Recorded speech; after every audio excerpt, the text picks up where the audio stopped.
So I've included right here in the resource section attached below a summary of the 10 soundbite elements of everything we've talked about in this course. If you're ever going to face the news media where someone's questioning you, this is the most important thing to really learn.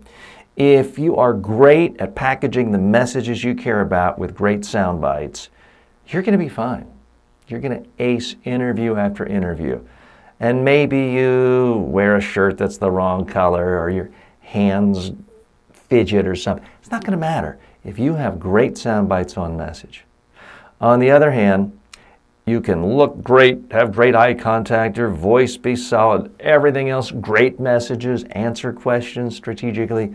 If you don't package your messages with sound bites, your interviews are never going to be more than a 50-50 proposition. You're never going to really be happy with the results because you're not going to get the results you want.